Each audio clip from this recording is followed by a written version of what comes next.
green, we sway with a beer in hand every day. From the tee to the hole, we're just trying to keep control. We're barely out of bounds, drinking and golfing around. A toast to the fairway we raise for the love of the game and the haze. A swing and a miss, oh what a sight. We laugh it off with delight. With each swig from the can, we're the best at this plan. We're barely out of bounds, drinking and golfing around. A toast to the fairway we raise for the love of the game and the haze. No matter the score, we're here for the fun, the sun, the laughs and the pun. So here's to good times and great friends we found in this game where we're barely out of bounds. So grab your clubs and enjoy your brew. We're here to make memories come true in the world of golf and beer. We're barely out of bounds. Cheers.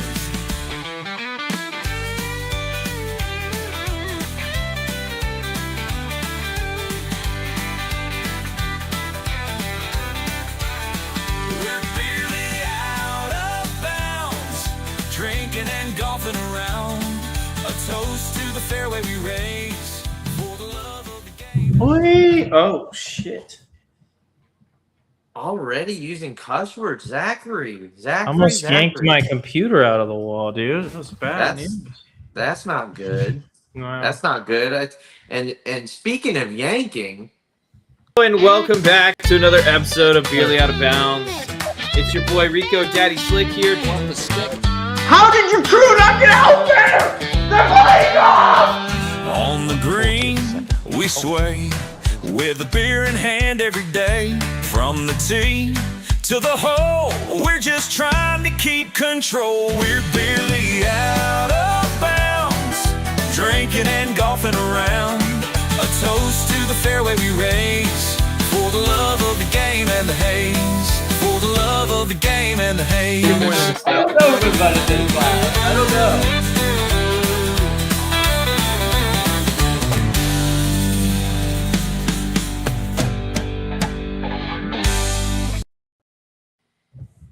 Welcome. Yeah. How we doing? We're back. We're back in action. I'm doing good, Zach. How are you doing? Okay. Welcome, everybody, to Barely Out of Bounds, where we talk about golf and we drink beer We do drink beer and talk about golf. or White Claws. But Zach, Zane, are you drinking another White Claw? I decided to go against the grain today. What is that? I have never tried Quintentine, which Oh is my God. QT's beer. And you know what? I stopped by QT on the way to the gym, and I was like, I've never had this beer Zane. before. This is perfect. I've never had it. It's cheap-ish, and I'm excited, Zach. I'm excited. Alrighty. And for my shot, because I lost this past week for Yeah, everybody. you that did. wanted to You know. I had like stole- 416. Zach had like 480 or something stupid. Hell yeah. I am going to do a shot right off the bat of this Buzzball. Buzzball Chiller Strawberry. All right, Zach, you Are ready? you doing a buzzball? I'm doing a Buzzball. Damn. Doing the whole thing. There you go. Oh, there it goes. All right, should I do? You announce what you're drinking, and then we'll chug. Alrighty. So I am taking another trip around the world, just like last week. And today we are visiting. Hold on. Let me see if there's music for this. I want to see.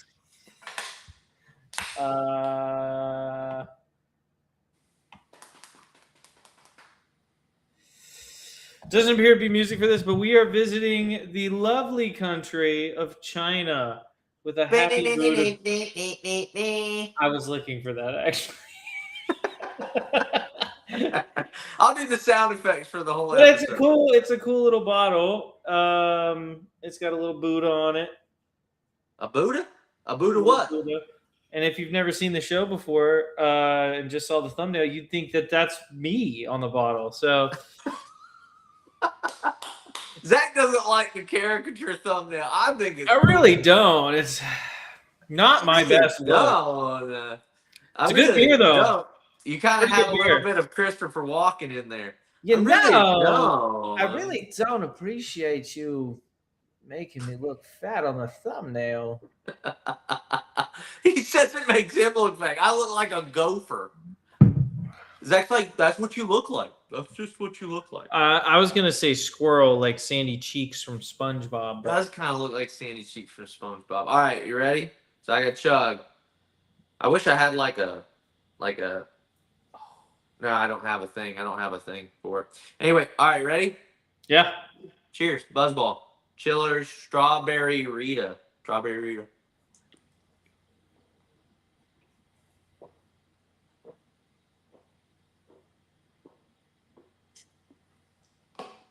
Woo! is it good? And cold. Woo! It's good and cold. That's good. Good and cold. It's better than good and warm. It's too sweet, honestly. If it was It a is. little bit less, yeah, it'd be better. Okay. Really sweet. Woo! It's sour. Go. I'm You not okay? even doing that face for the liquor. It's like just sour. Woo! Got that lime in it. Anyway, Zachary, we have some news.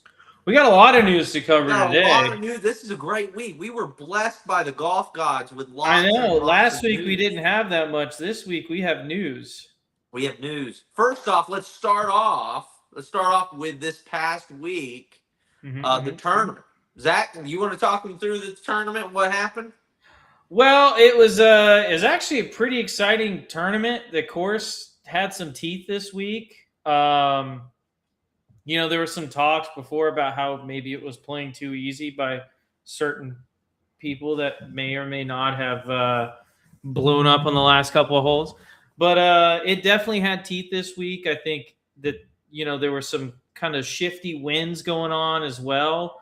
But we saw people hitting out of knee-deep mud in hazard areas. The greens were rolling really well, really fast, really firm. And it just made for a really, really good competitive rounds of golf. And I think, if you look at the top of leaderboard, that says everything you need to see. I mean, there were plenty of guys that had a chance to win it going into the final day. And one guy just didn't blow up. Yeah. I mean, it seemed like a lot of people just kind of collapsed down the stretch. Everyone that had a chance. Well, there were a lot. There's a lot of water there at the Palms. Yeah. So it's it's a fairly difficult course if you're not keeping it 100%. straight off the tee, and especially in the greens where there's a lot of greenside water as well. So we saw a lot of struggles there. Is 15 the par 5? That's a great question. Or is dude. it You're asking 16? wrong guy. I know 17 is the par 3. 17 is a par 3. I know 17 is the par. You know how I know that? You know how I know that? What? Because I saw Shane Lowry dunk it into the water on 17. Just whatever that par 5 on the back 9 is one of my favorite holes in golf.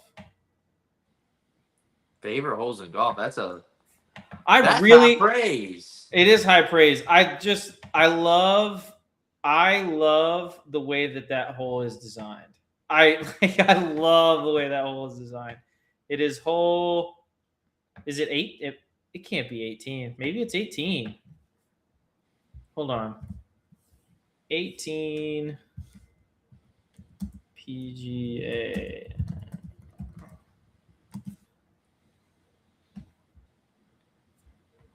Yeah, it is 18. I love the 18th hole. That's one of my favorite holes in golf. I really love that hole. Just the way it's designed.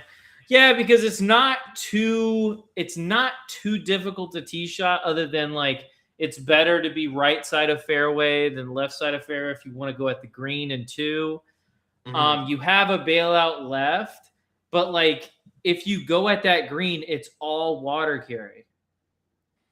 It's all water carry if you take that green on. So it's one of those things where it's like, it's super high risk reward. If you hit a great shot, you will be massively rewarded for it. But if you hit a bad shot, not only are you going to be hitting 4 for your next one, you're hitting 4 from like 200 yards out. That's true.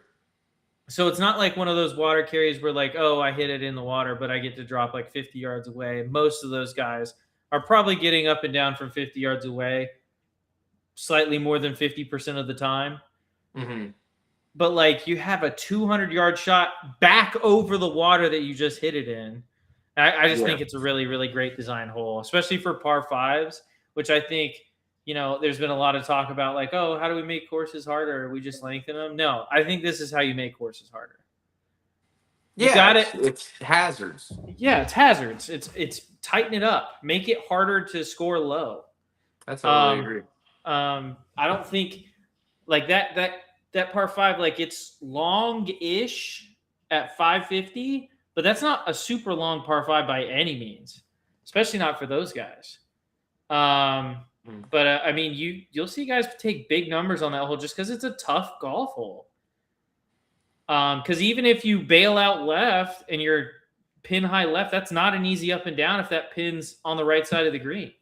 So it's one of those. It's just one of those holes that I really like the design of. I'm a big fan of risk reward in golf in terms of like hole design, and so I really, really love 18 at PGA National.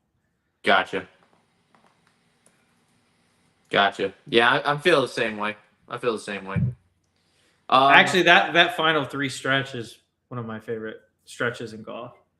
Really?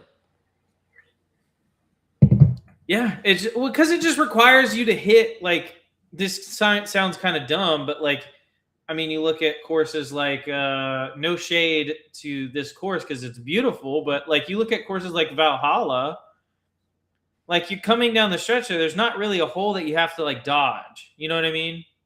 Mm-hmm. Whereas like this hole, you have to play like these last 3 holes. You have to play really good golf to go even par through those 3 holes, let alone under par trying to come from behind or something. You just, I mean, it just requires you to play really good golf. Yeah, it does. I'm telling you, it's one of the harder courses on the Florida swing. Well, I mean, we're going to talk about another great course this week at the Players at TPC. I mean, that's another. Is it not TPC this week? No, brother. It's API. Damn, Bay Hill. Dude, you got it, dude. You're just. Am I a week early? It's like 3 weeks in a row, man. Am I a week early on? You're a week early in the past 3 weeks. He's like, it's the Honda Classic. It's the American Express. Yeah, that's all right, brother. Shit.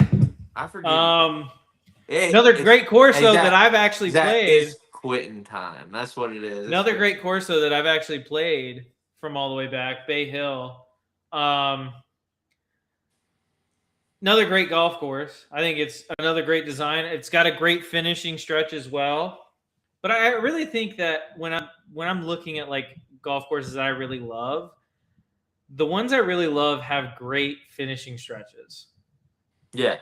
Like when I think of like, oh man, that's a cool golf course. Like I think PGA National, Bay Hill's got a pretty decent final stretch. I think 17 and 18s are 2 really good. Or no, Legends at Chateau Lawn. That is some tough. That's a tough stretch coming down. I'd say the final 17, 2. I'd actually say 15, 16, 17, and 18 because 15. 16's hard just because of the green. Yeah, that's what I'm saying. You have to. It's the 3rd time in a row that I've hit a shot on that hole that I thought would be fine, and it just. Because the front of the green is front to back, and it just hits and shoots forward. And you just wait till it gets warmer, dude. It scoots. I mean, it's just one of those, like, honestly, not a bad finishing stretch at all. I mean, that's one of the reasons why I really like playing. I like finishing on at the Georgia Club. Why I like finishing on red is because I think 7, 8, and 9 red are 3 really tough golf holes. Yeah, I would agree with that. Absolutely. Yeah, I just really because Seven's a tough driving hole. seven's a tough driving hole. The approach ain't too difficult. The approach isn't but difficult, The drive makes but the it drive makes it hard, and it's one of the hard. few holes. And the green isn't too easy to putt. No, because it's one of the. And the same thing goes for 8. It's a tough shot in. It's a tough off the tee. It's the toughest par 3 on the course. That's a tough par 3. It's the one you can take the biggest number. Do you think that's tougher, or do you think 8 silver? I mean, 8 black is tougher. Oh, I think 8 red's so much harder. It's not even funny. Really? I just think the potential to take a massive number is much higher on 8 red than 8 black. True, because it's a slimmer green. It's a slimmer green. You have water right, bunkers left. The green slopes toward the water, so if you're in one of the bunkers left, say you've short-sighted yourself, you end up in a left bunker when that pin's front. Like, that is an incredibly difficult up and down, especially when the greens are firm and fast. Oh, I totally agree. I mean, that's a bunker shot where you can just barely land on the green and roll into the water when those greens are rolling as fast as they can get. So I think 8 red is the toughest par 3. I like 3 silver would be a tough par 3 if there was any trouble around the green. But I mean, it's one of those holes that it's just a long par 3. It's like a 230 par 3, which I don't want to get on my soapbox about hole design and just making a par 3 a 3-wood or a driver. But I'm not the biggest fan. No, go ahead. Get on that soapbox, brother. I hate that. For. I hate that. I think it's the worst. I think it's the laziest design in golf. I think it's lazy. What's lazy about it? You're using it. It's the same problem I have with like any like why they're trying to do the distance rollback, the golf ball rollback. It's like hitting the ball hard and far is not easy, right? But I'd say hitting a 130-yard shot where you have bunkers short, long, and trouble left and right to like a small green. I think that's a tougher shot than hitting a 230-yard shot. And I think it'd be a tougher shot for anyone in the world. I mean, look at LA Country Club. Look at that like 80-yard par 3 that murdered those guys in the U.S. Open. Mm-hmm. You like the hole just has to be tough. It like distance is almost irrelevant if the hole is hard. Mm-hmm. So I don't like the design of. I mean, that's like 17 Sawgrass, right? Yeah. Or what's the par 3 at your course that's a rip from Augusta? Oh, dude, that's a tough hole. 15 is a direct knockoff of 12 at Augusta. Yeah. So, like, that's a tough hole. But it's a 9-iron or a pitching wedge at most. Yeah. But it's a small, narrow green front to back, water short. If you go long, say your prayers. And trust me, it's easier this time of year because you have kind of a wet collar. You know what I mean? And it's softer. Yeah. But once those things get firm and fast, brother, that's hard. Well, getting up and down from behind that green, if those greens are firm, is like it'd be next to impossible. Near impossible. Yeah, those things are rolling 13. You better putt that crap from the rough. You know what I mean? Yeah, I mean, just like those holes are harder than a 230-yard par 3 with rough around the green. Sure. I think the worst you can take on a hole like that is a bogey, whereas the worst you can take on 12 at Augusta is like a 7. Or more even if you're really struggling. Yeah, for sure. So let's talk about a little bit about let's talk a little bit about what happened with Shane Lowry. Shane Lowry, Zach, fell apart down at the Palms at the Cognizant Classic. It was something to behold. I couldn't believe it happened. Yeah. So Echeverria, to his credit, it's not like he did chase down. Yeah. But dang, dude, it was Lowry's tournament to win. He was 2 strokes up going into 16 and back-to-back holes puts it in the water on 16 and 17. Yeah. I'm trying to find the videos now, but that was Zach. What did you think of that? Did you happen to go back and look at that? And I did go What do you think back. happened? I think honestly, like me and you talked about this earlier on this week, right after the tournament. Yeah. I that to me, that's pressure. And You think so? as accomplished as Lowry is in professional golf on the PGA Tour and elsewhere, Yeah. it was quite shocking to see him fold like that. Because to be clear, those were probably the 2 worst shots he hit all week. Oh yeah. With a 2-shot lead with 3 to play. I mean, it was nuts. To me, that's pressure. Yeah. Nothing else explains it except a mental lapse and just pressure getting to you in the wrong moment. And see, here's the crazy thing. On Sunday, we'll pull this up right now. On Sunday, this was him hitting a shot. Here we go. This one. This was him. He took the outright lead, making eagle at Palm Beach Gardens. Here, let's watch this. So this is him taking the outright lead from 214 straight downwind. Wow. Yeah, just a beauty back there to the back left wing, and the only spot you can to get it close and then he downwind. goes up. Stop that quickly is an awesome golf shot. And he makes the putt. Bam.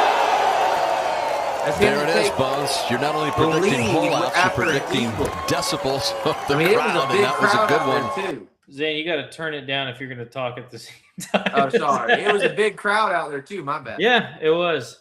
Big crowd out there too. And so, like, Wait, the crazy thing scroll is, down. I don't know if it. Dang it. What? I wanted to read the top comment. I read the first 3 words of the top comment. It was funny. Oh, here. I'll go back.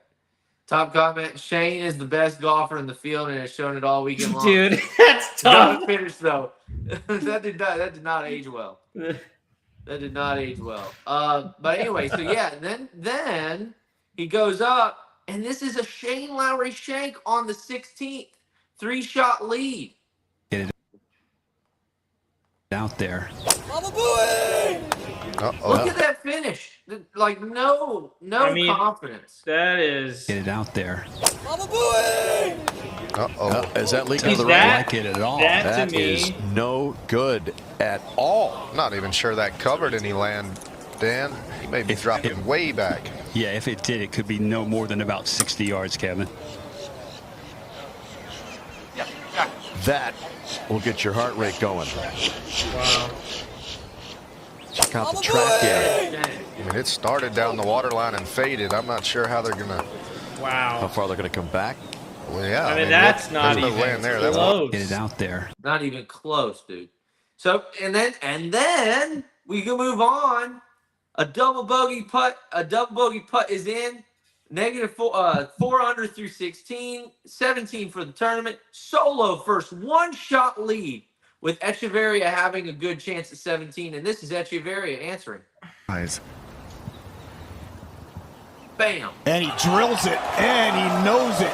The 2-time winner on the PGA Tour is fired up. He is bogey-free for the weekend, and all of a sudden, back on the tee, Shane And he found the water again. Lowry has company atop the leaderboard. What Watch a this. money putt. 15 feet easily. Oh, It was hit that's so. not- Let's watch this. Here it is. Back-to-back water balls. This happened at 17. To get it out there. I mean, he Look at is this. so far behind. No good at all. Not even sure that covered any land. That's the same Dan. swing. That's the same swing. This is the 17. This is the 7. Oh Look at my this. god. And he hates it. It's way right. Oh my. See, and that's not a shank. Well, people will not realize that is not a shank. No. He hit the center of the club face, or he hit the club face. it. It's way I mean, if that tracer's accurate, It's probably heel, but it's got to be heel, but that is so faded. That's It's way a right. slice. Oh my. I mean, it's like he got really quick with it and just went way over the top.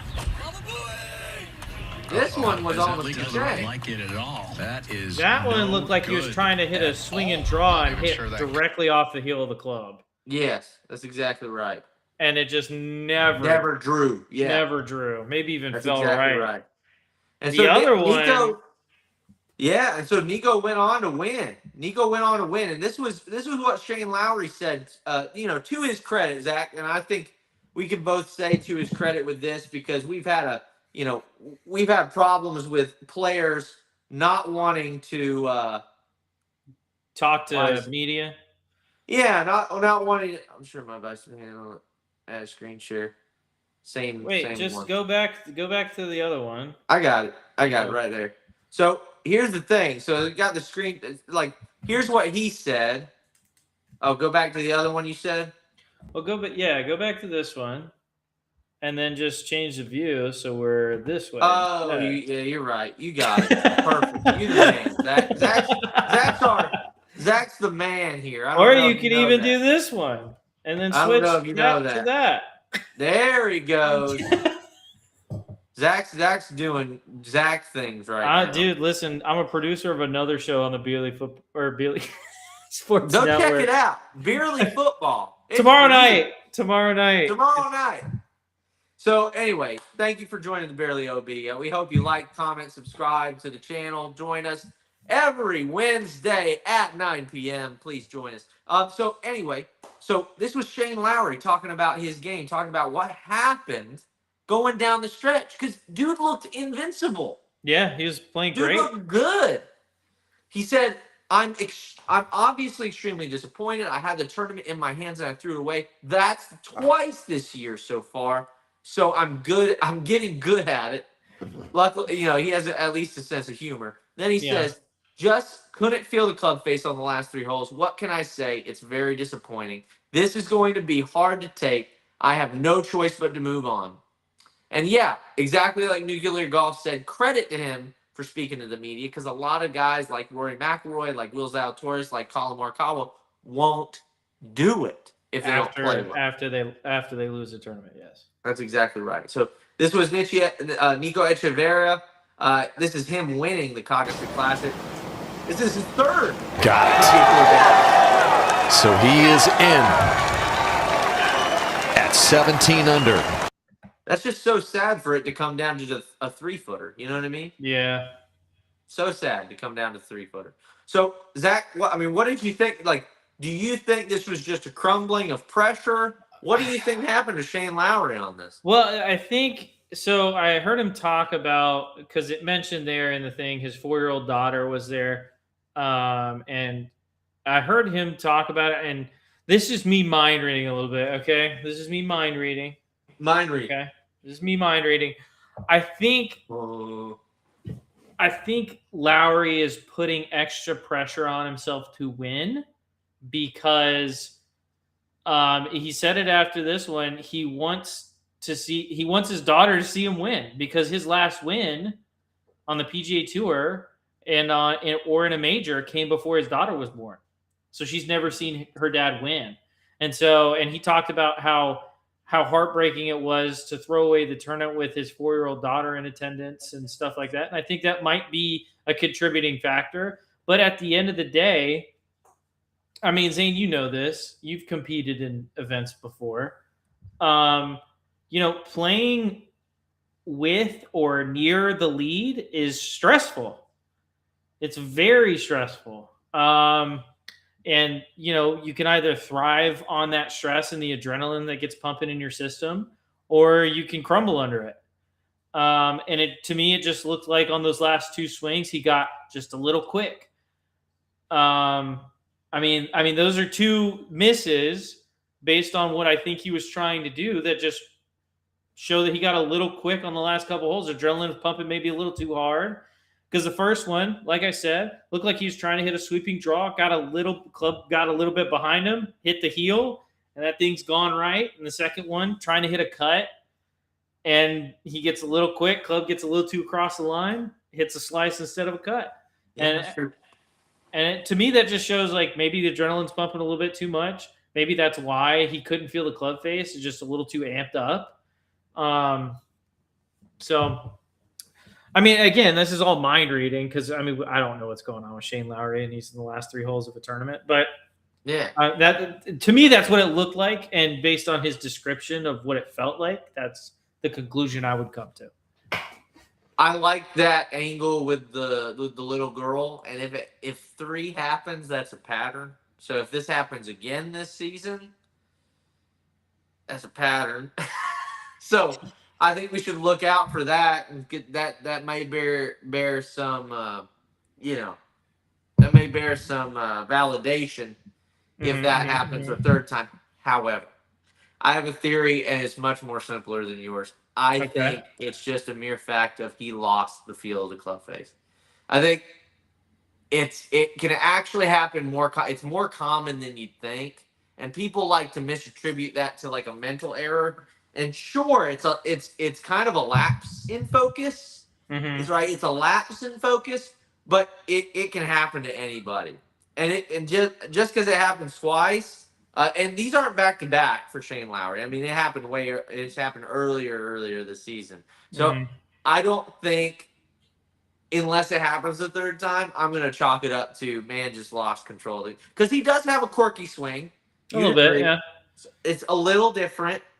It's a little different. It's a little homemade. You know what, Zane? I don't even like the quirky swing angle. What? I don't like the quirky swing angle. I think everyone's got a quirky swing, unless your name's Adam Scott. I'm not saying. I'm just saying it's not super conventional. And so, like, obviously, if you lose feel of that club face, that can happen a lot more to an unconventional swing than it can a conventional swing. Because the idea behind a conventional swing is you're not having to rely on manipulation of the club face. Yeah, you're just relying on the fact that this is the way biomechanics work. And yeah, exactly. So if you're relying on manipulation of the club face, that can get really difficult. Now, you can probably be much better at manipulating the ball than somebody who swings a conventional swing. Yeah. But again, you're playing with dynamite. Not saying there's anything wrong with his swing. I'm just saying I think I'm just gonna chalk it up to dude had a bad day. Dude lost the feel at the most crucial moment. So that's what I'm chalking it up to. Okay. Anyway, let's go ahead and move on, shall we? All right, let's move on.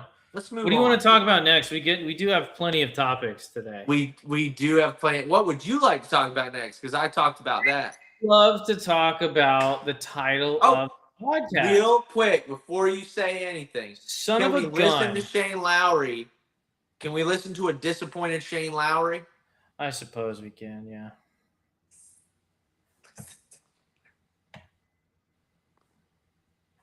All right, this is a disappointed Shane Lowry on his round. Let's listen to him.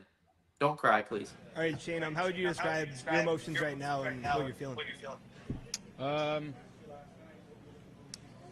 I'm obviously extremely disappointed. No shit. I had the tournament in my hands and I threw it away. What more can I say? It's twice this year now so far, so I'm getting good at it. But yeah, look. What can I say? Like, I played unbelievable all day, and then one bad shot in 16 and completely threw me for the last 3 holes. It's never happened to me before. I said to Darren, I said, how do I feel like this now when I went through what I did in last September in Betpage, I got through that fine, and then, I just felt like it was weird out there. I just really, just couldn't feel the club face in the last 3 holes. Then after my tee shot in 16, it was strange. But what can I say? It's very, very disappointing. Jeez, like this is going to be hard to take. Yeah, Dubai was hard at the start of the year, but this is going to be pretty hard. Yeah. Shane. Yeah, I mean, it just boils down. Again, I'm not just taking him at face value. That's not a face of a guy who just. I mean, that looks like a face of a guy who just accepts the fact that, man, I just couldn't feel a damn thing. You know what I mean? And that's what I chalk it up to. Yeah, I don't disagree with you. All I'm saying is that I think that, I think my view of it is basically that both things are true. if that makes sense. I got you. Do you hiccup? You okay, buddy? I hiccuped. You hiccuped? Yeah, I bickuped. It was All a right. burp, a burp up, a burped up. Hmm. All right, Zach, what would you like to talk about?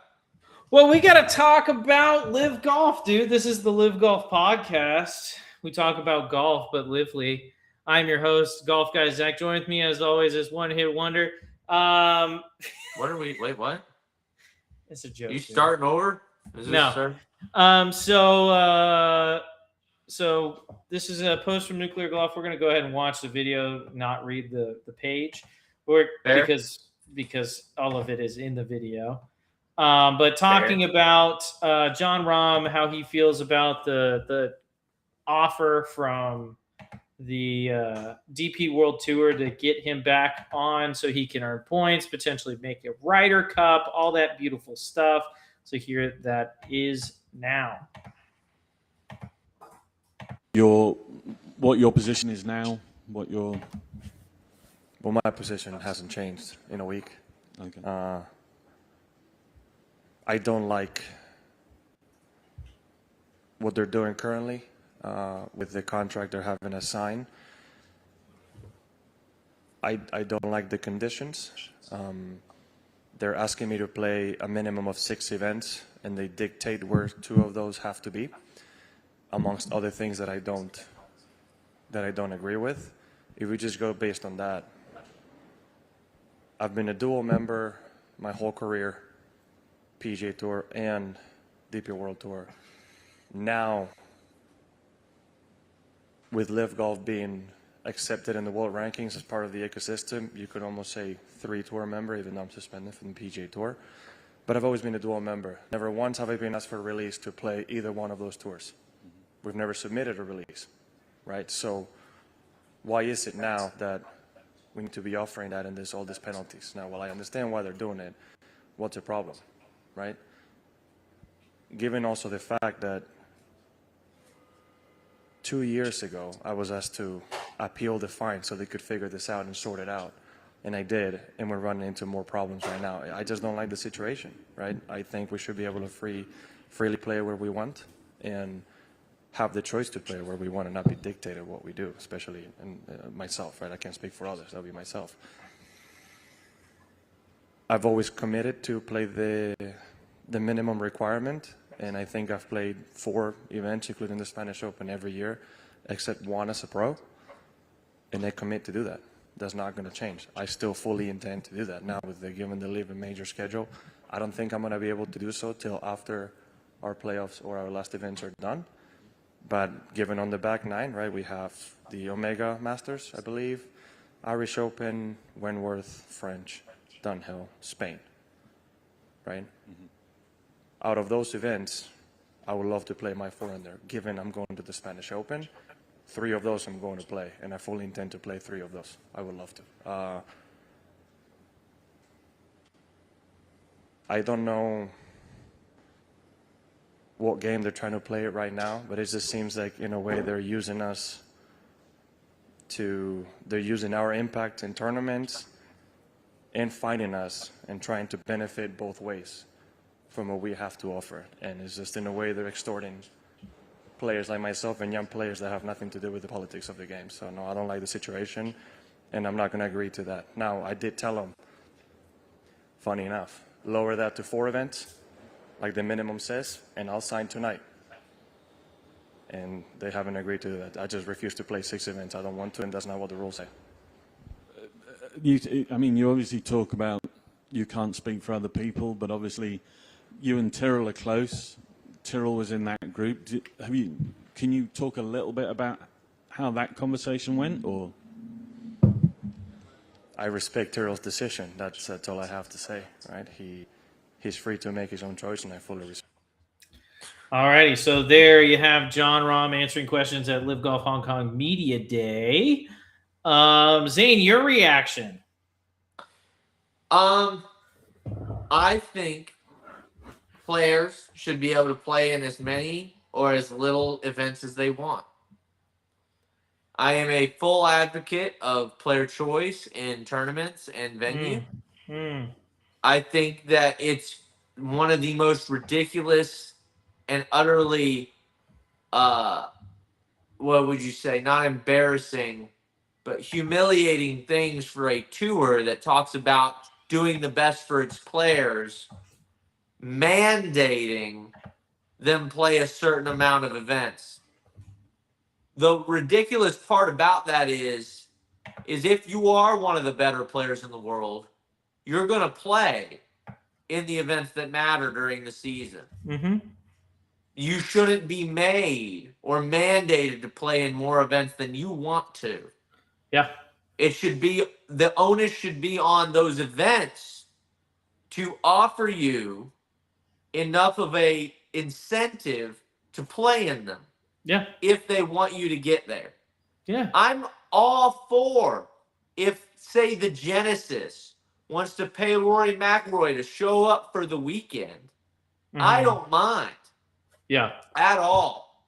I think that's the cool thing about the free market. I'm super libertarian. The cool thing about the free market is that you're giving them the option to be able to come. However, if you're trying to say that those guys are independent contractors and then also trying to force them into playing events that they don't want to play in, that looks a lot more like a W-2 employee to me. And I don't know how they square that circle. Yeah. I don't know how they do that. So it's Because one of those. Then you're their boss. Yeah, because I mean, we've talked about this many times. It's one of those things where they want to have their cake and eat it too.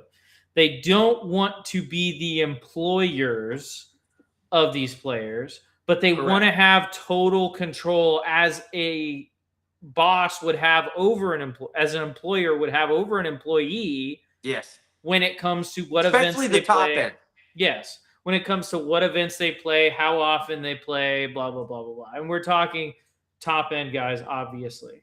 But I mean, to me, and this is just me, I think that them not at least working with John Rahm, I mean, like he said, if they lowered that to 4, he's in. Does him playing in 4 events bring value to the DP World Tour? I would say it's impossible to say it doesn't. It has to. Otherwise, why would they care?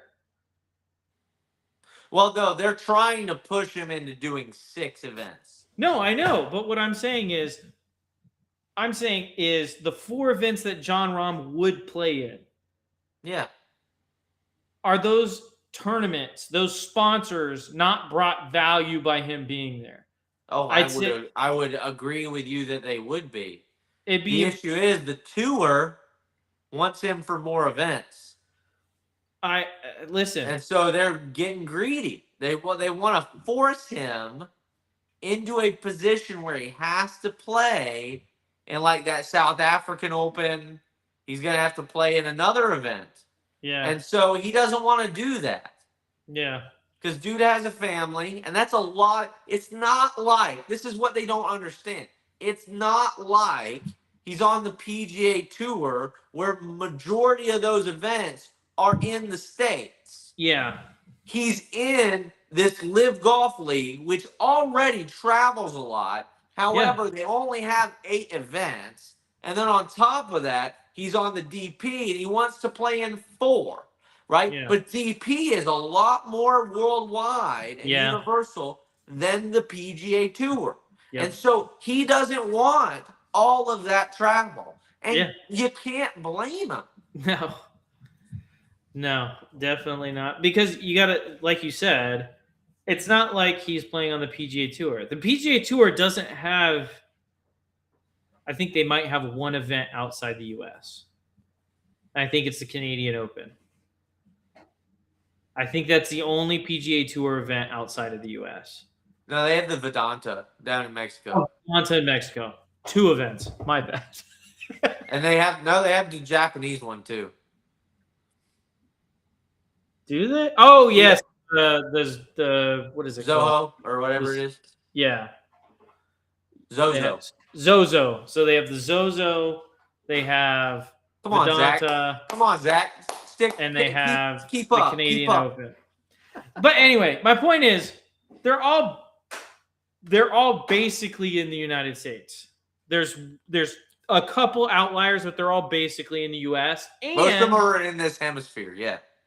And not only that, the travel that the PGA Tour does when they go tournament to tournament is mostly linear, right? They have the Florida swing. They have the California events that happen out in California. That's the California swing. Yeah. Yeah. They go through the Midwest. It all kind of runs linearly so that you're not having guys jump all over the country and do all kinds of crazy travel when they're trying to make it from event to event. That makes sense scheduling wise. The problem, the DP World Tour doesn't have that. And neither does Live Golf. So when you're talking about a guy with young kids who one of the reasons, I'm not saying it's the main reason I believe is money, but one of the reasons that you take a shorter schedule and that money is so you can spend time with your family. And if all that time you're meant to be spending with family, you're traveling from, let's say he's playing the Live Golf event in Hong Kong. Oh, the next week he's got to fly to South Africa. That's not easy. Mm-hmm. That's just not easy. And I think him saying that he would sign immediately if they lowered that to 4. He's even saying, like, I would pay the fines. I'd do everything else you're asking me to do if you just lower that to 4 events. And they won't do it. But, there's other opinions out there. We're going to listen to one of them from our favorite podcast, No Laying Up. Oh, man. No way. Yeah, they had some opinions on this. I got the Rory clip, but I've got the Rory clip as well. John Rahm was asked at his presser today about his ongoing saga with the DP World Tour, the agreement that 8 other players reached with the DP World Tour, and he explained why he has not come to an agreement with them. He said a lot of things, but I'm going to double click on one specific thing here. I've been a dual member my whole career, PGA Tour and DP World Tour. Never once have I been asked for a release to play either one of those tours. We've never submitted a release, right? So why is it now that we need to be offering that and there's all these penalties? Now, all right, now that's John Rahm saying. What do you think he's going to say? Well, no, I want to hear it and then we'll respond. Okay. I understand why they're doing it. Rahm says he's never been asked for a release to compete in a PGA Tour event. I have no reason to believe that isn't true. There are stipulations for DP World Tour members in terms of exceptions of when they need to apply for a release from the DP World Tour. You can read that here if you really want to, but they're not strictly enforced. As long as you're hitting your minimum number of events on the DP World Tour, you can essentially go play in whatever PGA Tour event that you want. But of course, there is a strategic alliance between the PGA Tour and the DP World Tour. There's a financial agreement between the two tours. It's extensive. The PGA Tour also allows DP World Tour members to play events over there without a release, again, provided that they still make the required minimum starts on the PGA Tour. Chapter 5, Section A3A of the Player Handbook for those tracking at home. And of course, there is no such agreement between the DP World Tour and Live Golf. And you want to keep going? Okay, I was going to let you. There's nothing there that we don't know.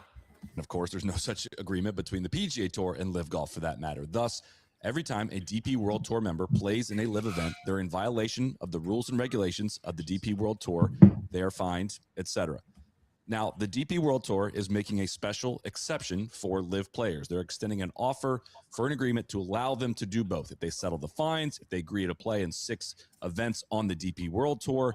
Despite knowingly violating DP World Tour rules, Rahm still doesn't like this proposal and seems willing to miss the Ryder Cup for it, which could all be avoided if he was just willing to play 2 extra tournaments on the DP World Tour. In his own words, he doesn't like... If he's just willing to play 2 events on the DP World Tour. 2 events, by the way. 2 weeks. That's 2 weeks. Well, two events, by the way, that he doesn't get to choose. Yes, they choose it for him. Yes. What? Like, why? Who would agree to that? Who would agree to? Oh, Zach, we're gonna make you go over to Australia because we're going to the Outback this week. Because here's the thing: if the DP World Tour just wants to f over the live golf players, what they'll do is, oh, you have a tournament in Hong Kong. Oh, well, you have to play this DP World Tour event in Portugal the following week. Okay, now you have another live golf event. Let's say it's in, I think there's one in Washington D.C. this year. See, you have to play in the DP World Tour event in South Africa the following week, and it's like, I mean, it's just too much. Can I just point this out? Dude's got a big head of Jordan Spieth in the top left-hand corner of his video. Like, this guy doesn't know what the fuck he's talking about. Like, he's just an idiot. He's just a moron. I'd love to talk to this guy and prove to him that he's an idiot. He's just a moron. Like, here's the thing, No Laying Up podcast, if you're listening, which I hope you are, and we're nobody. So if you do listen to this, you're retarded, okay? Because you've only got a certain amount of weeks in the year, right? You only got a certain amount of weeks, certain amount of tournaments. Liv only has a certain amount of weeks, certain amount of tournaments. And Zach's exactly right. What's to stop the DP World Tour from doing the beck and call of the PGA Tour and purposely schedule these players right after an event on the other side of the freaking world? Meanwhile, they have families they've got to take care of, like John Rahm, for example, and they've got to travel. They've got to do 15, 16-hour flights. Now, you might say, oh, but they chose to go to live. They chose the thing. Well, you know what? Not everybody got the special treatment that Rory fucking McIlroy got by the PGA Tour, with all the special sponsors exemptions, with all the special sponsorships by Whoop and other brands. Not everybody got that treatment. So for guys like John Rahm, of course they're going to take the money. And you know what? Good on them for doing it. I would have done the same thing. So without a doubt, fuck No Laying Up podcast. Fuck you. Sorry. It seems like Zane doesn't really have an opinion on this. That might be the buzzball. I mean, basically everything that Zane said. I mean, like, here, we're gonna finish the video because I respect, other podcasters most of the time. But like, with the exception, yes, of him, yes, like he's saying, like, yes, we understand. The DP World Tour is entirely cucked to the PGA Tour, and they do whatever the PGA Tour says. Yes! Which gives these live golfers even more of a reason to not want to do this deal. Like, Tyrrell Hatton could get screwed over by this deal. I don't know if he will. Like, I can't tell. No one knows if he will. But like, what if the PGA Tour There's goes no to guarantees in it? Yeah. What if the PGA Tour goes, okay, Tyrrell, I want him to play in South Africa the week after playing in Tokyo? It's like, the DP World Tour is going to say, okay, yeah, okay, yes, massive. Like, that's what they're going to do, because the DP World Tour is entirely a cucked organization. They have made themselves Corn Ferry Tour light. That's what they've done to themselves. And can I say, No Laying Up, again, I'm sorry, I got to say this to him. And I hope this gets clipped. I hope it goes viral. God damn it. I hope it goes viral. But No Laying Up, dude, we all know which masters you serve, okay? You serve the masters of the PGA Tour. You serve the snake known as Jay Monahan, okay? You don't serve the golf community. You don't serve other golf podcasters. You serve yourself, and you serve the masters of the PGA Tour. You are the elite, brother. Get the hell out of here. Sorry. All right, let's finish this video. Zach's like, shut up. World Tour is We got to stipulating move on. where two of those events have to be. Despite being many years into this debacle, Rahm is playing dumb here on not being granted releases. When we know, of course, Live Golf provides 0 releases to their players to play in any conflicting events. Nothing. John Rahm. Okay, so response to that. No shit! They got 8 of them! Like, What are we talking They're about? so restrictive. They have 8 events.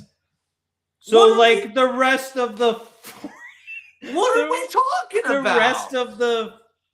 What is it? They don't allow releases. They play 8 events. Like, you cannot be this retarded. You cannot be this dumb.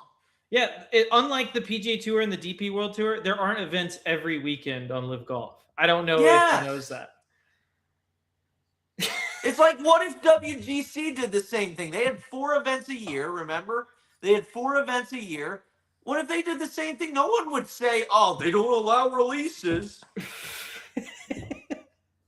God, dude. Rahm cannot skip a live event to play on any other tour, yet is expecting the DP World Tour, whose talent has been pillaged by Live Golf, to grant him these same exceptions. There's no interchanging pathway here between the two tours like there is between the PGA Tour and the DP World Tour. The part that's killing me is he knows that, and the facts in this situation are just not very difficult to understand. Apparently, they are difficult to understand because you keep it... Fail to understand them. Yeah, you're deliberately failing to understand well, here's the problem. It's exactly what you said, is the Masters in which he serves, and in order to maintain the access that no laying up has, they have to come out with this opinion. I don't trust a single word they say on anything related to Live Golf because they have to have this opinion or else they lose their access. That's one thing about... It's the same thing as scratch golf. Zach, you remember Dan Rappaport. Yeah. Scratch golf got paid... I don't know if it was millions. They got paid a lot of money by the PGA Tour in a brand deal. Yes, and so the thing is like, I can't trust them because they will obviously always take the PGA Tour side of things. They will never not take the PGA Tour side of things, and they won't cover Live Golf. Exactly. 100% correct. Anyway, we only got about 20 seconds left. As to what the DP World Tour is proposing here, Rahm describes it as this. They're using our impact in tournaments and fighting us and trying to benefit both ways from what we have to offer. And it's just in a way they're extorting players like myself and young players that have nothing to do with the politics of the game. So no, I don't like the situation, and I'm not going to agree to that. When in reality, the DP World Tour is extending an offer here that is in no way being reciprocated by the rival tour, Live Golf. Okay. Well, that is stupid. Reciprocate, dude. DP World Tour has a tournament nearly every week of the calendar year. Yes. Okay? That's like 50 weeks. Okay? Yeah. Liv has 8. Who's going to have to make the exceptions here? Yeah. That's the problem is like the way he's talking about it to dumb people that don't understand the difference between tours. Dumb people are going to say, oh, wow, that's so unreasonable. But then people that understand that Live only has 8 events, only 8 weeks of the year, these guys, bound contractually to do something. And we're not counting major championship weeks. But only 8 weeks of the year are they contractually bound to compete on this tour. Mm-hmm. If someone is going to benefit from a John Rahm, a Tyrrell Hatton, an Abraham Answer, a number of other guys that are pretty good that play over there. Like if the DP World Tour wants to benefit from having those players play on their tournament schedule, they're the ones that are going to have to make the exception because they have 50 events in a year versus 8. Without a doubt. If you can't make it work around 8 events, yeah, you're going to have some problems. 12 events if you include the majors for some of the top guys like John Rahm. But you're going to have to make the concessions if you want to benefit from the players, like what John Rahm's talking about. You can't simultaneously say, we want you on our tour, and then also say, here's all the roadblocks in the way of you getting on our tour. Yeah, and here's the thing. What if they just said, all right, we won't do 6. We'll do 5, and you get to choose all of them. I bet if he got to choose all of them, he'd go. I think so too. I think he'd do it in a heartbeat. I think so too. And then following up, No Laying Up, who is our favorite podcast, I know, here on the Beerly Out of Bounds podcast. We've got Rory McIlroy talking about the same situation. We love you, Rory. And everyone loves Rory, so here we go. Yeah, I mean, geez, in my opinion, it's a really generous deal. Like, it's a much softer deal than what Brooks took to come back and play on the PGA Tour. No, it's not.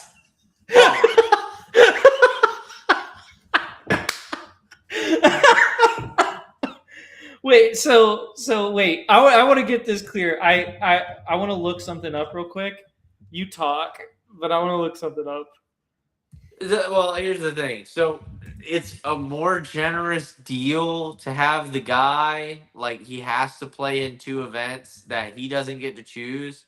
And like Zach was saying, and maybe they do choose maybe they choose a week that Live is happening. Like, no one's even said that yet, but like, let's say they don't. Let's say they choose something of halfway across the world or all the way across the world, right? Like, that's not more generous than Brooks Koepka, who already got the payday. He already got the money, and now he's going back on the PGA Tour without he gets okay. So he doesn't get the pension fund. Like, that's what is you had to pay $5 million to a charity and not get involved with like the equity program. Okay. Yeah, which is basically a pension fund. Bro made like $100 million over the course of 4 years. I don't think he cares about your equity fund. That's right. I don't think it matters at all. And beyond that, there's basically no restrictions other than the fact he has to earn his way into signature events. Yeah. It's not even close to the same deal. No, I don't even think they're even comparable, really. No, not at all. What are we even talking about? One dude's still on Live, one dude didn't want to be on Live anymore. Yeah. What are we talking about? But that's Rory McIlroy for you. He's a real thought leader in the PGA Tour movement. Yeah, he's a real deep thinker. Real deep thinker, real philosophical mind, as Brandel Chambly would Yeah, real philosophical mind. The European Tour can only do so much to accommodate these guys. So, if you want to play in the Ryder Cup, you have to. They can only do so much to accommodate them. I don't know. Like, let them choose where they want to play. Like, it'll be so hard, I mean, it's what John Ron. I mean, it's exactly what John Ron said. They want to benefit from us playing in their events, and then also benefit with the ability to fine us and make us pay all this money. By the way, do you know how much money John Rahm would have to pay the DP World Tour if he wanted to sign that deal? Millions. $3 million. That's fucking... I'm sorry. Excuse my language. I've been cussing too much. That's crazy. $3 million. He has to settle his fines and then also has to do whatever they say. And here's the thing. So, like, pay he goes me and I'll make you my bitch. How many tournaments would he have to win to get that money back? On the DP World Tour, like 7. Yeah. Yeah. He'd have to win every event he plays in for 2 years to get that money back. That's what's so crazy to me. It don't make no sense. Gonna pay $3 million so that he'll lose, like he'll have a net loss in joining the DP again. Might work well on the taxes. I don't know. What are we doing? All right, Rory, keep going. To be a member of the DP World Tour, to be a member of the DP World Tour, you have to abide by the rules and regulations.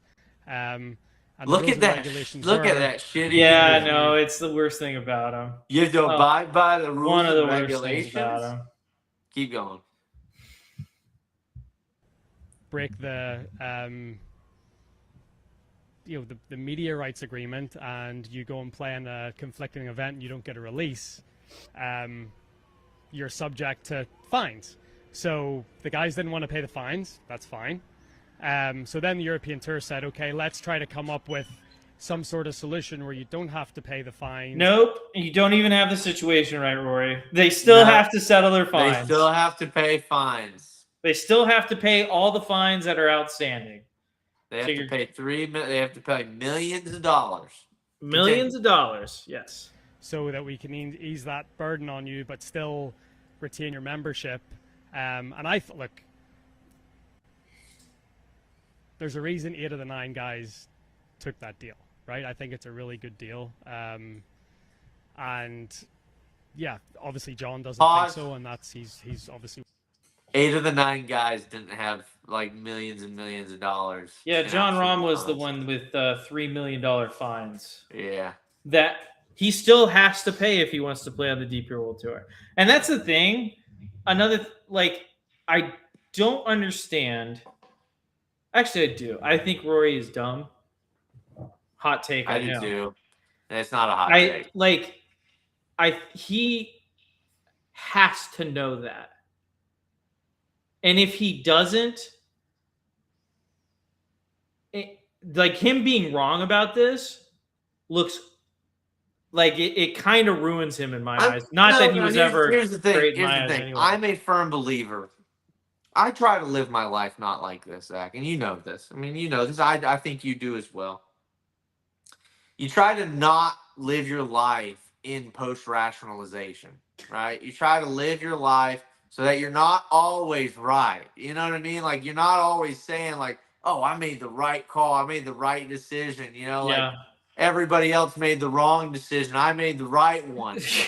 You know what I mean? And we try to live our life like that, where I'm like, you know, maybe I didn't make the right move, or maybe, and I try to be honest like that. I try to say it. I try to say it on here. I try to say it to you. I try to say it to Dad. I try to say it to our friends. Like, I go out of my way to try and find like where maybe I messed up. Maybe I did something wrong. These guys are psychopaths or sociopaths that just don't think they ever did anything wrong. They think their shit doesn't stink. You know, and that's I think the certain issue. guys are like that for sure. I They think don't- Wyndham Clark, Rory McIlroy, Colin Morikawa. They think their shit don't stink. They think they're always 100. There's zero self-reflection. No. There's zero reflection on maybe, oh, let me put myself in their shoes, right? Let me put myself in their shoes. No, there's none of that. No. There's none of that. No. None of that. In fact, at remember, all. can I say this? Remember, a lot of the people Rory McIlroy blocked in his phone because they went to live. Yeah. He didn't even try to talk to them. No. Didn't even try to understand what they did. Well, in fairness to Rory McIlroy, if the PGA Tour saw a dip in revenue, then he was going to lose a lot of money because the tour was actively financing his golf career. That's right. 6 or and 7 not million. because he was playing well. That's right. Not because he was playing well. Well within his rights to think that way, but I just don't see what more the European Tour can do to accommodate these guys to retain their membership. That's sort of what he's talking about. Which isn't a heavy lift. I mean, to retain your membership is 4 events on the DP World Tour outside of the major championships, and that to me doesn't seem okay. Maybe. To retain your membership is 4 events, but okay, yeah. Yeah, okay, wait, 4 major championships, 4 DP World Tour events, 8 live events. Oh, wait, now we're up to 16. Now up to 16. Maybe,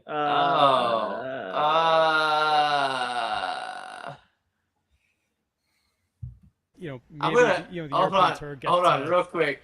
Let's grok. Let's ask Grok how many events Rory McIlroy played. It's probably like 20. Many events. 25. I don't know if it was. Did Rory McIlroy play in 20? Let's do 2024 because it wasn't a Ryder Cup year. Yeah, I was right. 27. 27. 27. No, it was 19 events in 2024. Rory played in 16 events last year.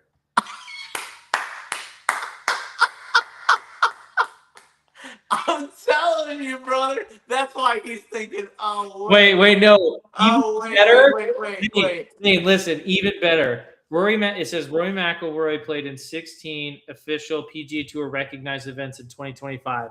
As planned, he reduced his schedule from the 27 tournaments played in 2024 to focus on efficiency, which included winning the 2025 Masters. So wait, Rory, you're saying you don't want to play in 25 events a year because it, doesn't help you play better? It makes you actually play worse, and you can't focus on being efficient? It's almost like they chose to do live for that very reason. Golly. Crazy. Where those I two don't events know, dude. are. But, I mean, I'm sure John doesn't want to go to South Africa next week, but he's going there. So,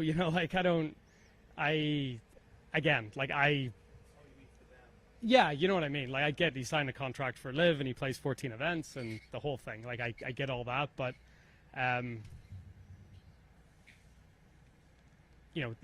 the DP world is well within its rights. The DP World Tour is well within its rights to protect itself as a members organization and as a business.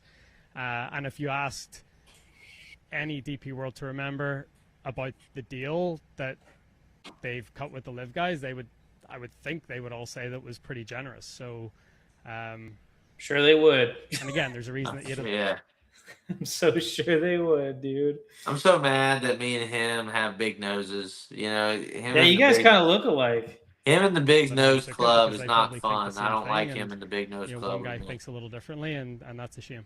Are you concerned the ramifications that he would not be eligible for Ryder Cup? We actually do kind of look similar. Look, the Ryder Cup is bigger than any one person. It's My bigger nose than is all of us. longer. We come and go. Players are.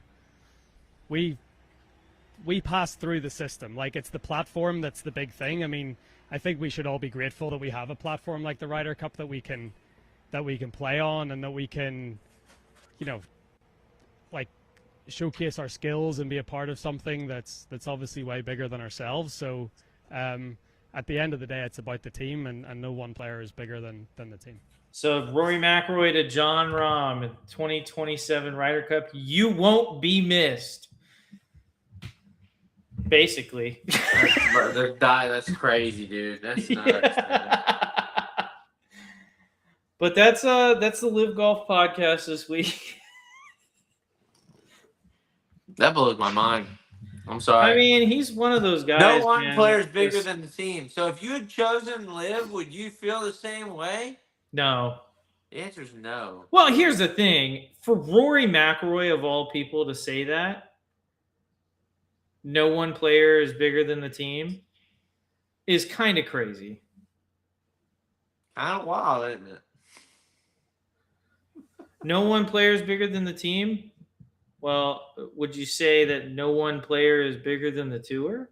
Yeah. Because that's not the way it's gone in your career, is it? But Zach, he's got a documentary coming out about his Masters win.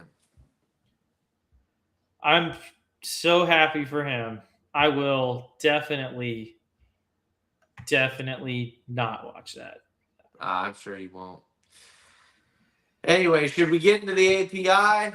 Should we get into just one more thing. I thought you would enjoy this this tweet from a golf Twitter guy who's relatively popular. It was one of the most baffling things I've seen someone say in a very long time. And I do a podcast with Carrie Dempsey. Here we go. I'm going to play the video on silent because the video isn't that relevant. But here we go. Where's Tom? This is Tom Kim getting an ace on what is this called again? TGL? Yeah. Tom Kim getting an ace. Tom Kim's clutch hole-in-one proves something. Team golf can work, and it needs to exist. It's so awesome. Real team golf, though, not the fake live, add your scores up team golf. We need teammates playing together, best ball, and alternate shot. And I said, what?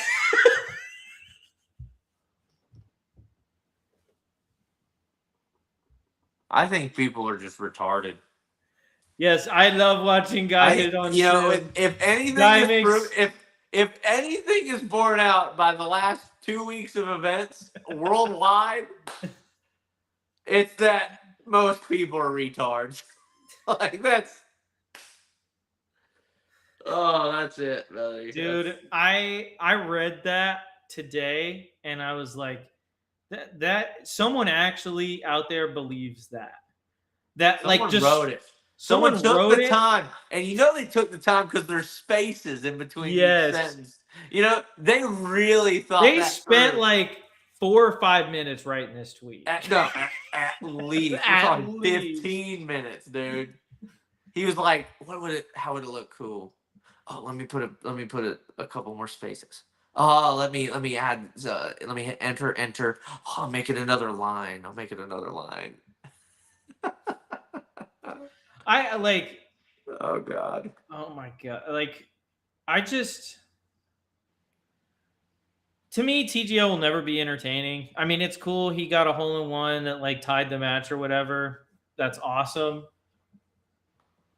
Major problem on that though is we've seen misreads on the sim before. How do we know he actually hit the shot that it showed on screen? Like, we know that the technology is kind of shitty in comparison to the best in the market.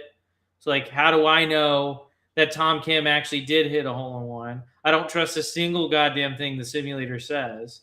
So, like, yes, congrats, they tied the match, and like for drama purposes, it's great TV. But at the end of the day, it's fake. Yep. It's not real. These guys aren't playing for anything. I don't understand it personally. But anyway, I wanted to share that with you because I wanted that exact reaction I got from you. I feel you. Prayers go out to any golfers out there that are flying. They've had a lot of problems with flights over in the east for obvious reasons. Prayers go out to them for hopefully everybody arrives where they need to safely.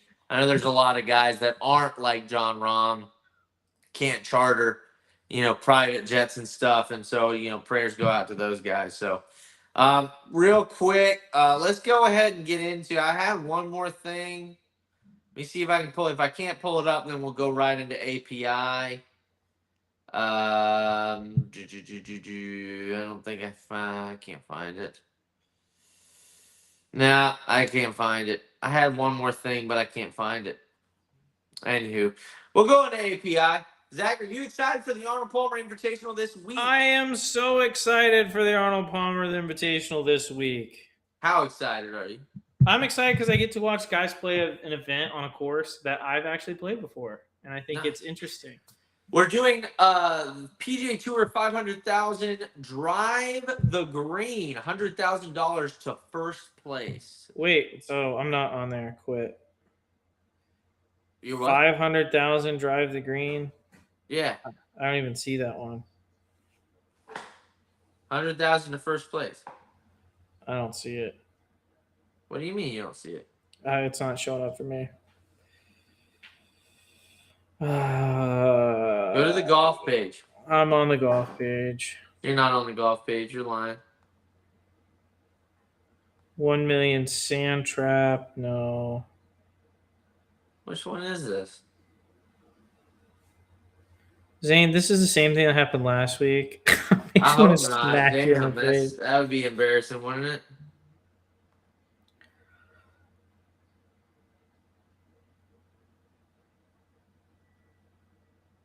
Let's just do the 30K Drive the Green. Why does it say 312? That's next week? No, I'm sorry. I'm in the wrong one.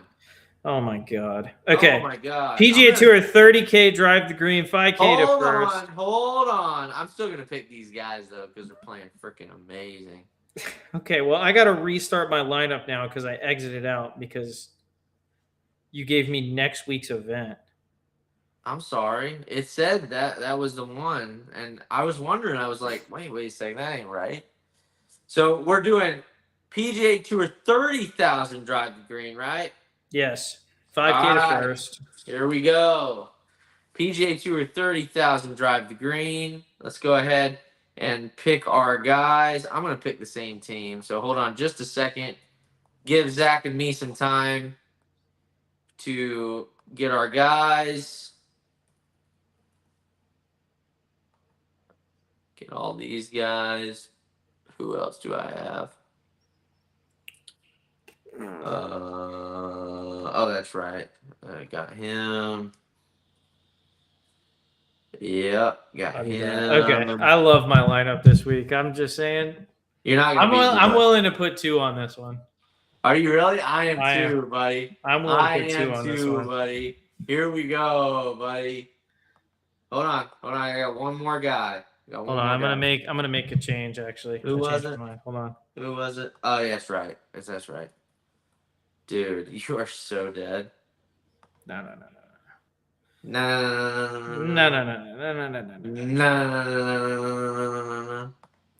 That's what Zach's saying. I like this significantly less actually. Oh, dude, you are going down, brother. How are these guys so cheap? That's what sometimes it blows my mind how cheap some of these guys are.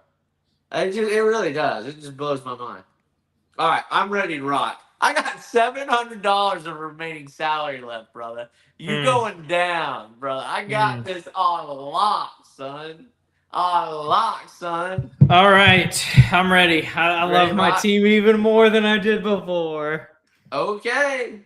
All right, for my first pick, I think I'm going to keep the same lineup the next week, too.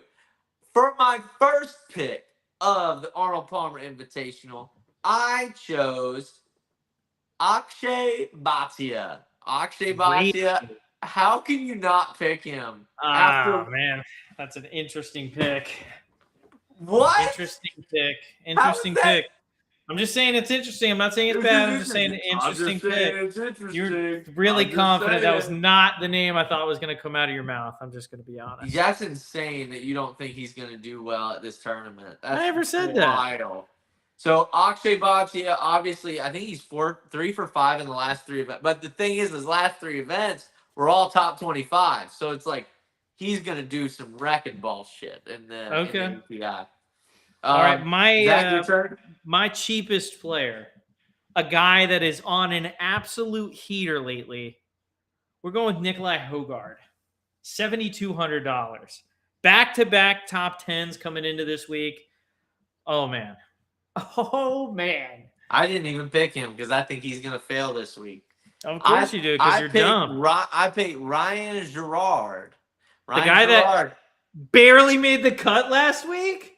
Dude, brother. And of course he was supposed to be a top 5 finisher at? Oh my goodness, Zane. Thank you so much. Brother, he's gonna come back. He's gonna come back with a free W, Zane. Oh my goodness. He's gonna come back with a vengeance. You just watch, brother. My next pick, I'm going with short game king himself. I'm going Jordan Spieth, $7,400. You're gonna lose so bad. Jordan Spieth at $7,400. Dude, I am so excited to win again, dude. This is gonna be Jordan great. Spieth. Oh Jordan Spieth coming off back-to-back. He made T12 and T29. He's playing good, dude. You are in trouble. He's playing good, dude. He's playing well. See how he plays. Let's see how he plays. Playing well. You're in trouble. I picked Hitsatsune. Obviously a good choice. I mean, dude's playing so good. He's going to shoot 3 over par opening round. Zach's just... See, this is... I thought Zach was honest. I thought Zach was like me. I'm being honest. I thought he was like honest, Dave. I thought he was honest. Zane, but no, he's that post-rationalization type, just like Rory. Zane, what happened? What did you do? What did you curse the last Asian player you picked with? What? Yeah. Who'd you pick last week? The last Asian player you took in one of these, what happened? Who are you talking about?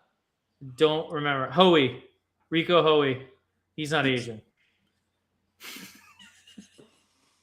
I thought it was Rio something. Dang. Rico Hoey. Zach just humiliated himself. Dang. Cell phone. Anyway, didn't go well for you last time. It's not going well for you this time. My next pick, $8,100. Playing pretty good golf this year. Has not found the winner's circle, but he is playing pretty good golf. We're going with Shane Lowry. I picked him as well. Shane Lowry. Here's the thing. Most guys this past season, after falling apart, have done freaking amazing. Well, Look it's at like Bridgman. Look at Bridgman. He won the very next week. Yep. So I'm thinking I picked him too. I think Lowry might win this. He might. He's like honestly, he's too good. He's 2 swings away from winning the tournament. Yeah. And he's 2 swings really away. good. Yeah, He's he played really excellent. He was 6 under on the day going into 15. He's playing great. He's putting great. He's hitting great iron shots other than 16 and 17. Yeah, we don't have to talk about those. Next up, we're going 8,300. Already 2-time winner this year, Chris Goddard. Good pick. That's a good pick. I thought about picking him. I just thought, I don't know. He's a little too expensive. I picked Kitayama. Kurt Kitayama. I thought about taking Kurt Kitayama. I thought about taking him too. You know you love Kitayama. I thought about taking him too. I did. But I like my next guy more. Because not only has this guy played in 5 events, he's got 4 top 10s in those 5 events. And he hasn't missed a cut yet. And that man has the prettiest tempo you have ever seen in your life, Mr. Jake Knapp. Okay, that's a good choice. He's going to eagle the last hole to make you win. I just want to let you know that. That's going to be great. Yeah, so he's going to eagle. He's going to hole out from the fairway on a par 4. He will. He will. And then I picked, for my last pick, this was my most expensive choice. I picked Rory McIlroy. Ew, gross, dude. Philosopher King himself. Gross, that's nasty, dude. That's I nasty. couldn't believe with Rory McIlroy I got all those 5 guys. I mean, those 5 guys are playing so good. I can't believe with this guy that I got all my 5 guys. Because let me tell you. Oh, you're going to tell me. This guy, arguably the best ball striker on tour, Tommy Fleetwood. Oh. Tommy Fleetwood. And here's my prediction. Tommy Fleetwood wins his actual first PGA Tour event right here. You think so? I think so. Brother, I don't know. I think he shoots 16 or 17 under for this event and wins it. At the API? Yeah. I've played this course before, dude. I know it. And Tommy Fleetwood tear this place up. If he shoots, let's do another shot bet. We already have 2 on the line now. If he shoots less than 14 under, you do a shot. No. If he shoots less than because here's the problem is because the last time they played the API, or was it the last time? It might have been the time before the last time. They had it like an almost unplayable condition. Like the wind was blowing like 30 miles You're an hour. making a lot of excuses here after just saying he's going to shoot 16, 1700 and win it. If the course is in good condition, yeah, he will. If the course is in scoreable condition, he will shoot 16, 1700. Making a lot of excuses there, Zach. Listen, dude, just take your 2 shots and go home next week, dude. Take your 2 shots and go. You're going to do 2 of them buzz balls next week. I hope you're excited about that. You had the hiccups from 1. I am excited about it. You had the hiccups from 1, and you cussed out no laying up. How dare you? I didn't need the hiccups. I had a burp up. I had a burp up. I had a bick up. A hicker. All right. Yeah. So my guys, starting from the bottom up, Nikolai Hogard, good chance to finish top 10. He's my dark horse top 10 guy. Jordan Spieth, that's just a cut maker. He's just consistent. Then we're going Shane Lowry, playing incredible golf this year. Chris Goddard also playing incredible golf. Jake Knapp also playing incredible golf. And Tommy Fleetwood is a top 5 player in the world, and he's going to play like it this week. Nice. We're having a full cuts made on this. And the last thing we're going to do, this is just fun because we were talking about this the other day. I'm going to get your thoughts on this, Zach. I mean, I think it's a major. It's our home tournament. You know, I don't know the statistics on like what they say like best field in golf or whatever, but I mean, it is.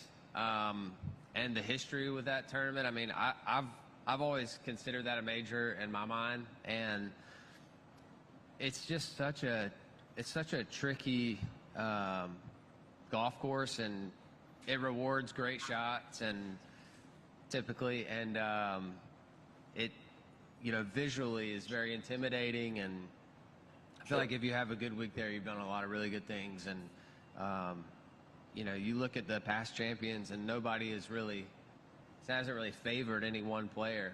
And people typically don't win it back to back unless you're Scotty. But it's a tournament I always look forward to. I love the challenge of it, and it's one of the, I consider it a major. Who is that? Russell Hen, did you say who is that? Brother, we need to talk about your ability to like just know the golf game. Like that's Russell. Know the golf game. That's Russell Henley. Okay. Zach, I know he's incest, but like, come on, dude. It's Russell Henley. I don't look at Russell Henley's face a whole lot. I didn't have any introduction to that clip other than you saying, Zach, watch this. So he's talking about the Players' Championship being considered. Yeah, amazing. I know what he's talking about. And it makes no surprise to me that he's saying, yeah, you know, I consider it a major because it's probably the only one he's ever got a chance to effing win. Yeah, let's be frank here. There have been repeat winners at major championships. Okay? You know why there are repeat winners at major championships? Because it's the best venues in golf and the best competition in golf. And the best of the best rise to the top. That's why. I just think it's one of those things where, like, Russell, I mean, this is just one of those sad times whenever you realize you're dealing with a retard. I mean, this is... I hate to keep talking about people and saying they're retarded, but damn, dude, like, did you hear his reasoning? His reasoning wasn't even the best field in golf. He's like, you know, it's pretty good, and if you have a good week, you could win it. It's a tough golf course. It's a tough course. It's like, so, I mean, it's a dude, major. We're talking about, we're yeah, putting no a lot shit. of courses. No shit, We're putting Russell a lot Henley. of courses in that bowl there. It's like, oh, is the Heritage a major championship? Is the Arnold Palmer major championship? I mean, damn, dude, you're putting a lot of things into this basket that just don't. Yeah, it's like, what are you talking about, dude? I don't know, dude. You know what? This is the most I am never gonna win a major answer to this question ever. That's right. I'm never going to win a major, so I might as well say this is a major. The more opportunities I give myself, let's make them all major. Yeah. You get a car. You get a car. You get a car. Didn't like Oprah. Didn't he win the Arnold Palmer last year? Might have been the one before that. Or did? Oh, hold on. No, he did because Morikawa fell apart.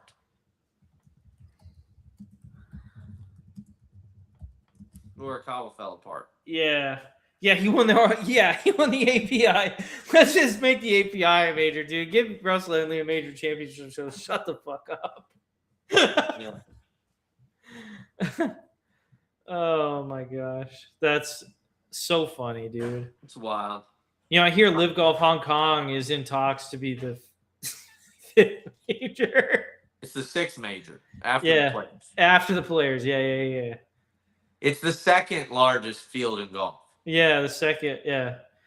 Which, by the way, the players can no longer say that. No, because they split up with the live players. Yeah. So they can't be the most powerful field in golf. Yeah. They had a way better argument whenever everybody was on the same tour. Yeah. 100%.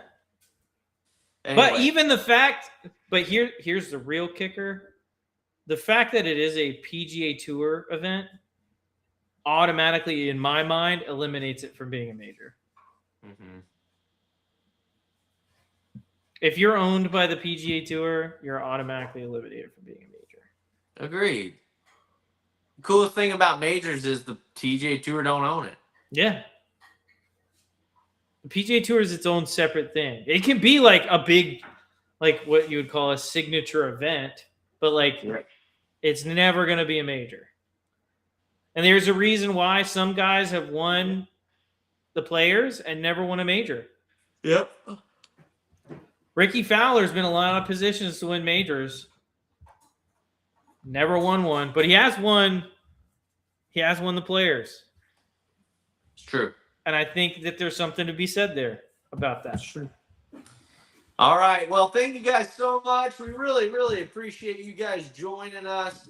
You know, we hope that you join us again. We really enjoyed spending time with you guys. Make sure you like, comment, subscribe, and hit that notification bell if you'd like to join us in the future.